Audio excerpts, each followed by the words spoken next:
Hello student, पिछले class में हम सैम्पल पेपर 2024-25 का स्टैंडर्ड का क्लास 1 लिए थे। आज क्लास 2 लेंगे। याद होगा पिछले क्लास में 10 ऑब्जेक्टिव किए थे स्टार्टिंग से। आज उसके बाद 11 नंबर से हम स्टार्ट करेंगे। 20 ऑब्जेक्टिव है तो आज कोशिश करेंगे ऑब्जेक्टिव खत्म कर देने का। तो देखते हैं आज का पहला क्वेश्चन, वैसे है 11 क्वेश्चन है। क्या कह रहा है?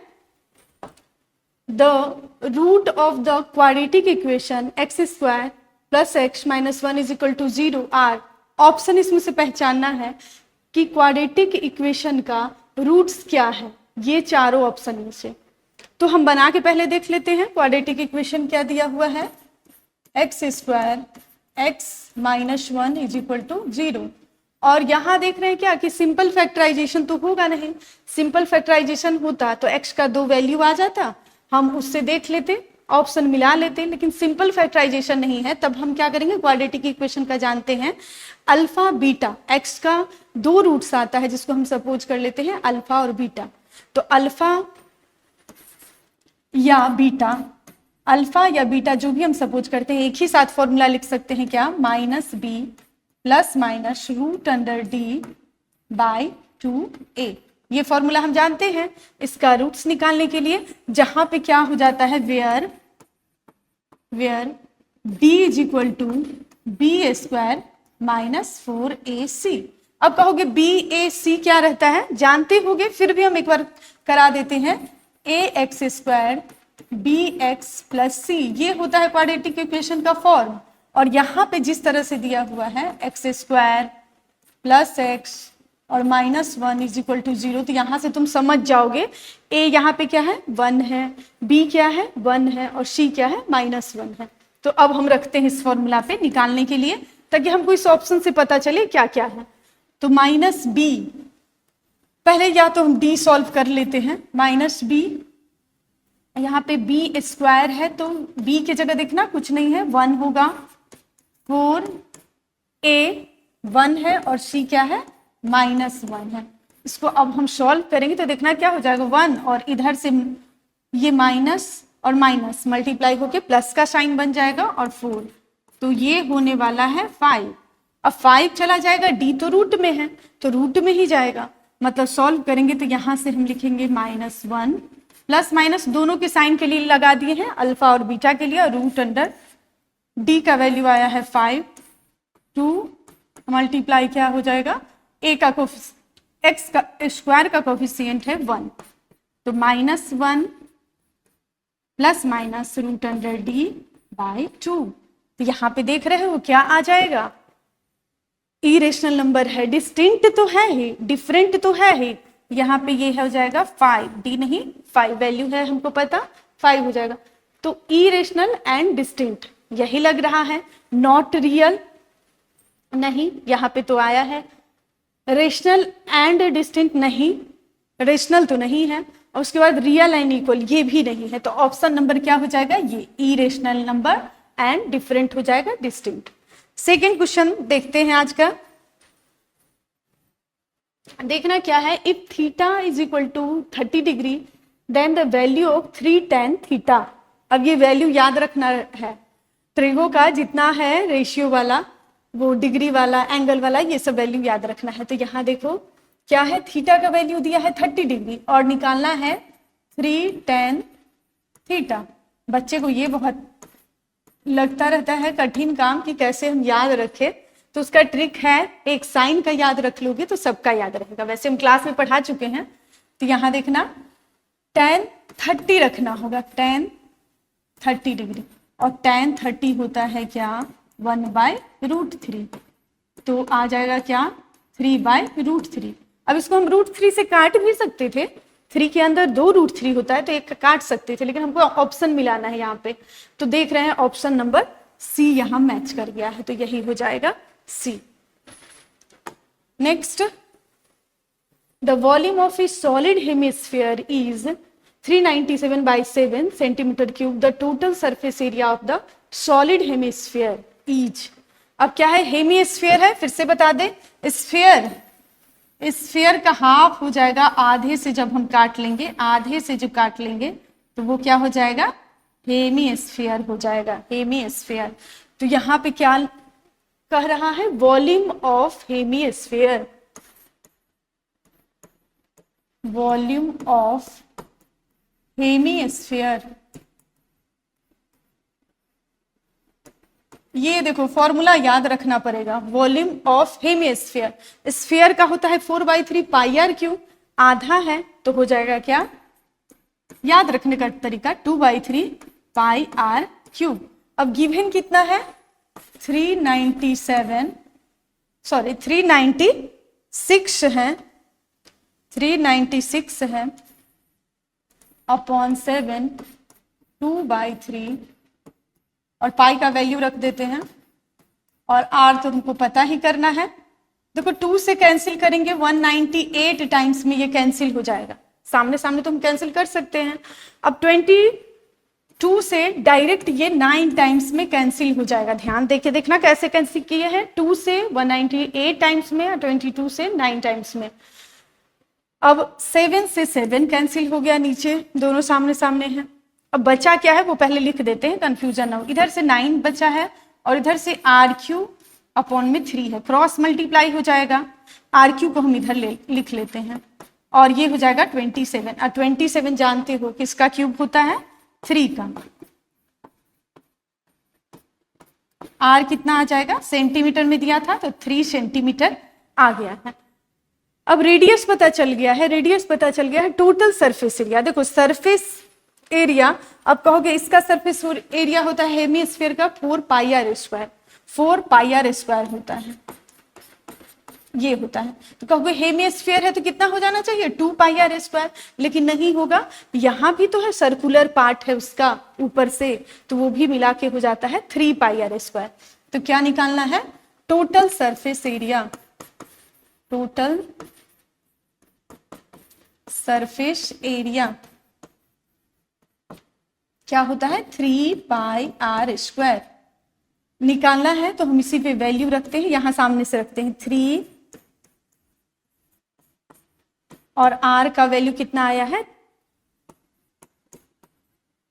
अब इन सबको हम मल्टीप्लाई करेंगे तो क्या आने वाला है 5, 4, 9 अपॉन 7। मल्टीप्लाई वैसे हम मिला भी लेते हैं, देखो यहाँ पे 27 हो जाएगा, 3, 3, 3, 27 और 22 मल्टीप्लाई करते हैं तो क्या आता है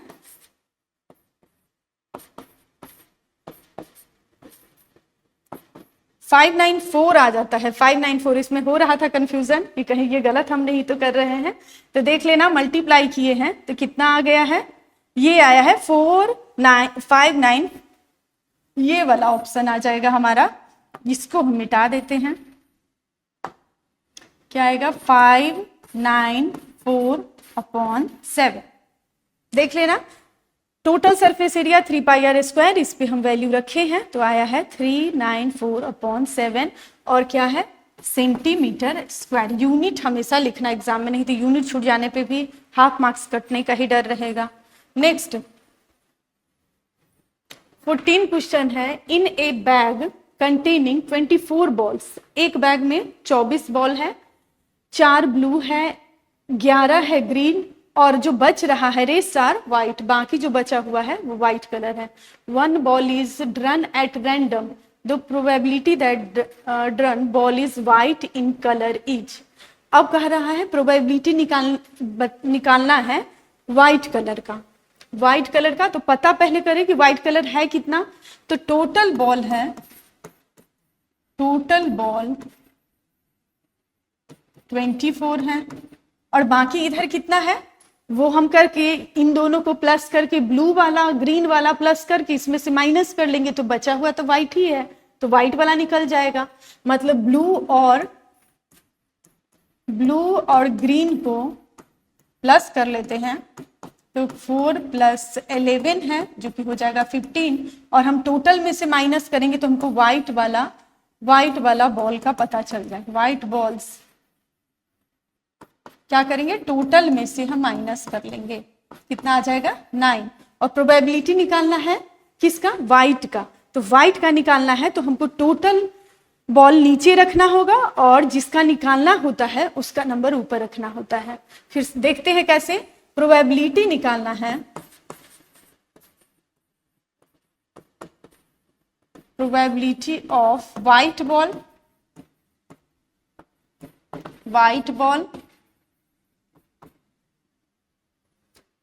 टोटल कितना था 24 और व्हाइट का कितना है 9, 3 से कैंसिल होगा, 3/8 आना चाहिए प्रोबेबिलिटी, जो कि ऑप्शन नंबर है बी, ऑप्शन नंबर है बी। ठीक है, नेक्स्ट देखो कितना अच्छा अच्छा क्वेश्चन है, आसान ही क्वेश्चन सब है। 15 है, the point on the x axis nearest to the point -4, -5 each. ये थोड़ा सा समझने के लिए है आसान, थोड़ा सा समझना पड़ेगा, समझ लेते हैं। हम लोग जब एक्स एक्सिस वाई एक्सिस जब बनाते हैं, थोड़ा सा रफली बताते हैं। कोऑर्डिनेट में जब हम बनाते हैं, यहाँ 0 इंडिकेट करें, माइनस में यहाँ रहेगा -3, -4, ये x डैश है और ये x है, इधर हम y पे ले जाते, इसका वैसे काम है नहीं, और नीचे हो गया y डैश, y पे है -5, -1 2 3 4 5, -1 -2 -3 -4 और -5। ठीक है, अब वैसे तो देना चाहिए डिस्टेंस, कैसे देखो इक्वल इंटरवल पे होना चाहिए, इक्वल इंटरवल पे, लेकिन हमको रफली यहाँ समझाना है तो हम थोड़ा ऐसे ही चल रहे हैं, लेकिन बताना होता तो हम प्रॉपर लेते इंटरवल एकदम सेम इंटरवल। लेकिन यहाँ समझो क्या है, कह रहा है nearest point, the point on the x axis nearest to the point. इन दोनों पॉइंट, अब ये दोनों पॉइंट इंडिकेट कहाँ करेंगे, जब हमको दिखाना होता है तो हम इंडिकेट कहाँ करते हैं, दोनों के सामने। जब ग्राफ में हम बनाए हैं लीनियर वाले चैप्टर में, तो ये सामने सामने इंडिकेट करते हैं, मतलब ऐसे ऐसे ऐसे ऐसे ऐसे और ऐसे ऐसे ऐसे होना चाहिए ये वाला।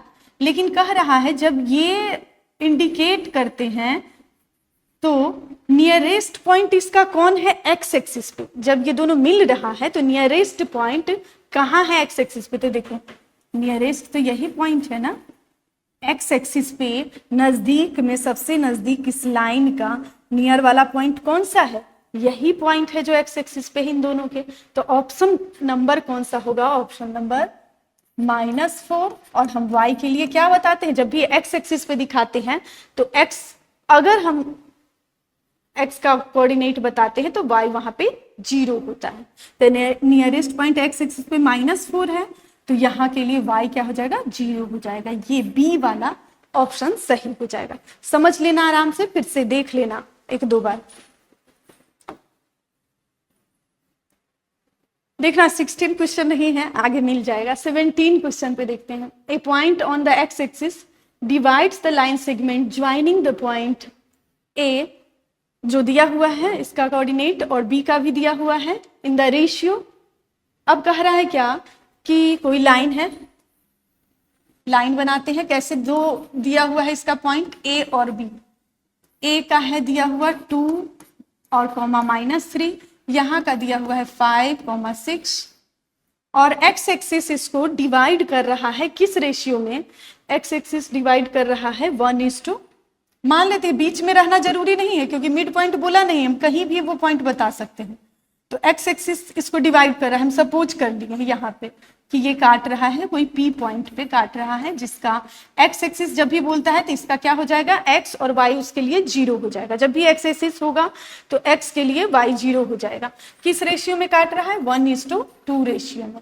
अब देखना, जब भी ए पॉइंट और बी पॉइंट हम क्या मान लेते हैं, यहाँ का मान लेते हैं x1 और y1, यहाँ के कोऑर्डिनेट को यहाँ मान लेते हैं x2 और y2, कोऑर्डिनेट ज्योमेट्री में बनाए हुए हैं। और इसको हम लोग सपोज कर लेते हैं m और n, रेशियो को m और n, तो यहाँ सामने लिख दिए हैं ताकि तुम लोग को पता चले। अब देखना, ये तो हमको पता ही है कि 0 रहने वाला है, तो वैल्यू किसका निकालना है, पॉइंट, वो पॉइंट पता करना है। तो 0 का तो पता है, x निकालना है। तो जब भी हम इसमें x एक्सिस निकालते हैं, x वाला कोऑर्डिनेट निकालते हैं, x वाला पॉइंट निकालते हैं, तो हम क्या लिखते हैं फॉर्मूला से, mx2 प्लस nx1 बाई में लिखते हैं m प्लस n। और इसी में वैसे तो अभी ये पूछ रहा है, अगर y के लिए पूछता, y के लिए हमको पूछता तो हम फॉर्मूला क्या लगाते, my2 और ny1 m प्लस n ये लगाते। तो अभी काम इसका है तो इसी को यूज करेंगे। तो देखना m कितना है 1, x2 कितना है 5, n है 2 और x1 है क्या, देखो ये है 2, तो 2 2 जा 4 डायरेक्ट ही लिख दिए। और m प्लस n इसको जोड़ेंगे तो कितना हो जाएगा 3। तो यहाँ देखो 5 प्लस 4 9/3 कैंसिल करेगा 3 आ जाएगा। ये निकालना नहीं है, ये तो 0 है ही। तो हमारा पॉइंट क्या हो जाना चाहिए, पॉइंट होना चाहिए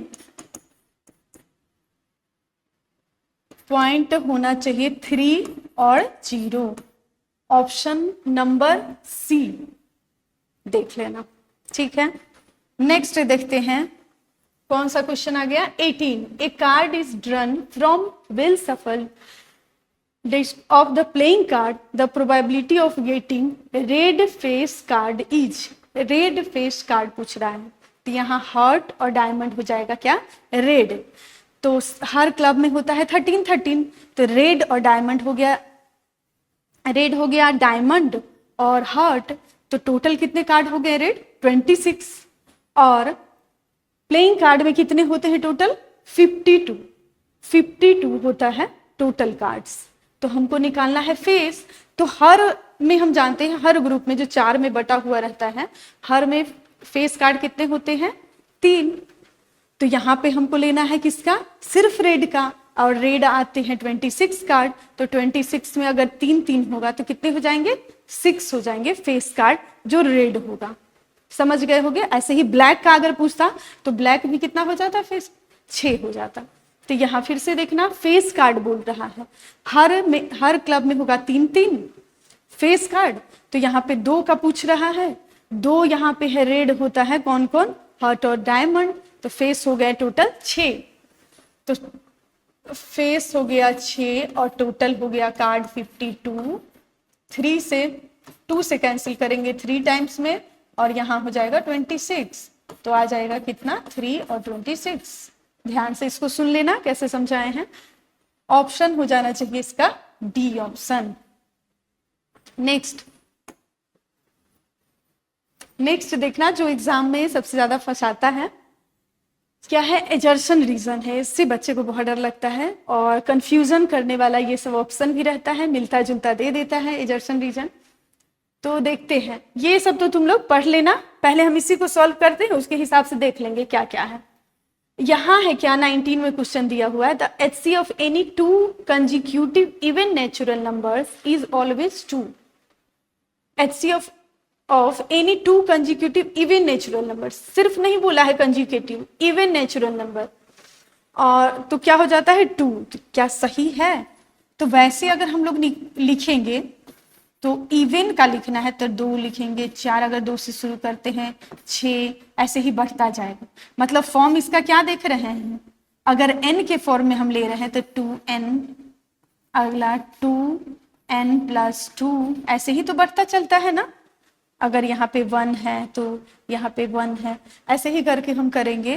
तो ये तो 2 × n है और यहाँ है 2n प्लस 1, ऐसे ही। तो इसका मतलब n और n प्लस 1 में तो कुछ नहीं कॉमन है। HCF का मतलब होता है कॉमन फैक्टर। तो यहाँ पे n और n प्लस 1 में तो 1 ही है, लेकिन दोनों के पास क्या है 2 है। अगर ये चीज भारी लग रहा है समझने में तो यहीं से समझना, एग्जाम्पल से ही समझ लेना। 2 4 6 लिखेंगे तो यहाँ पे HCF हम कैसे निकालेंगे, जो कॉमन होगा दोनों में। तो कॉमन क्या हो जाएगा 2 ही होगा। मतलब पहला बात तो सही बोल रहा है, ये बात तो सही है पहला। नेक्स्ट पे चलते हैं, even natural numbers are divisible by 2। Even natural numbers are divisible by 2, ये हम जानते हैं डिविजिबल 2 से होगा ही जो इवन होगा। तो ये हमारा रीजन भी सही है, एजर्शन भी सही है, रीजन भी सही है। लेकिन अब ऑप्शन हम मिलाते हैं, कह रहा है पहला क्या कि both assertion and reason are true and reason R is correct. Explanation of assertion, ये तो नहीं है, इसका एक्सप्लेनेशन तो नहीं बोला है, इसमें कुछ चर्चा ही नहीं किया है HCF के बारे में, तो एक्सप्लेनेशन तो है नहीं। बी देखते हैं, both assertion and reason are true and reason R is not the correct explanation of assertion, ये हमको सही लग रहा है क्योंकि ये दोनों बात सही है लेकिन इसका एक्सप्लेन ये नहीं कर रहा है, और यहाँ तो ये दे दिया है फॉल्स और ये फिर, तो ये दोनों तो होने नहीं वाला है और ये बी वाला हो जाएगा ऑप्शन कि दोनों सही है, बस एक्सप्लेन नहीं कर रहा है ए का। समझ में आ गया होगा। नेक्स्ट देखते हैं assertion, if the radius of the sector of a circle is reduced to its half and angle is double then the perimeter of sector remains the same. कह रहा है ये सब करने के बाद अगर हम रेडियस को कर दे हाफ और एंगल को कर दे डबल, 2 गुना कर दे, तो क्या पेरीमीटर जो पहले था वही आएगा?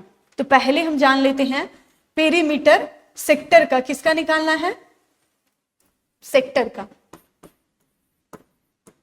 पहले उसका फॉर्मूला तो जान लो, पेरीमीटर ऑफ सेक्टर क्या होता है? 2r plus 2πr theta by 360, ये होता है। तो पहले तो ये है। अब देखते हैं जब ये सारा कंडीशन अप्लाई करेंगे तो क्या यही आने वाला है? अगर आएगा तो ये बात सही होगा, नहीं आएगा तो गलत होगा। तो हम देखते हैं, आर को ले लिए यहाँ पे, लेट आर जो था बोला है हाफ लेने के लिए तो आधा कर लेंगे, और क्या बोला है? एंगल को बोला है डबल कर लेने के लिए। फिर यूज करते हैं, इसका फॉर्मूला पे ही रख के यूज करते हैं। आर को हाफ करते हैं प्लस 2π, यहाँ भी एक आर है, r/2, और यहाँ पे थीटा को कह रहा है डबल करने के लिए। और देखो 360 नीचे है ना, तो इसी के नीचे ही तो लिखा जाएगा, बाई में ही आ जाएगा, तो यही रख देते हैं मल्टीप्लाई 360। तो क्या अब आता है या नहीं? 2 से 2 कैंसिल हो गया और यहाँ वाला 2 कर दिया 180, और ये 2 से 2 कैंसिल, तो हम देखते हैं क्या बच रहा है, r plus pi r theta, अब बाई में हो जाएगा 180। तो देखो ये आ रहा है, पहले था ये और आ रहा है, ये सारा कंडीशन करने के बाद ये आ रहा है। तो क्या है? ये सही नहीं है। पहला जो दिया हुआ है एजर्सन वो गलत है, एजर्सन गलत है। रीजन देखते हैं क्या है, the length of the arc subtending angle theta and the centre of the circle of radius r. तो क्या होता है? लेंथ ऑफ आर्क निकालने के लिए बोल रहा है। रीजन को हम चेक कर रहे हैं, length of arc 2πr theta by 360, यही होता है। और दिया हुआ है क्या, ये क्या सही है या नहीं? तो देखो 2 से ये कैंसिल करेंगे तो कितना आ जाएगा, पाई आर थीटा, अब बाई हो जाएगा क्या 180। तो ये सही मिल रहा है, मतलब रीजन क्या है, सही है। एजर्सन गलत है, रीजन सही है। एक्सप्लेनेशन का तो कोई बात ही नहीं है, यहाँ एक्सप्लेनेशन नहीं कर रहा है। एजर्सन गलत है, रीजन सही। अब हम लोग पिछले में देख लेते हैं कौन सा ऑप्शन से मैच कर पाएगा। एजर्सन गलत है तो देखना यहाँ डी ऑप्शन है, A is false but reason is true, तो यही हम लोग का क्या मिलेगा, कौन सा क्वेश्चन था, 20 का डी ऑप्शन हो जाएगा, 20 का डी ऑप्शन सही हो जाएगा। अब हम लोग का एक छूट गया था, उस पे चलते हैं, जो 16 छूटा हुआ था। इसमें कह रहा है which of the following gives the middle most observation of the data.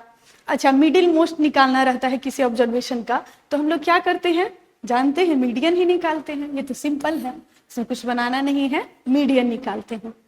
ठीक है, आज का हम इतना क्वेश्चन देखे हैं, ऑब्जेक्टिव वाला पार्ट खत्म हो गया। नेक्स्ट हम सब्जेक्टिव वाला शुरू करेंगे अगले क्लास में, तब तक के लिए बाय।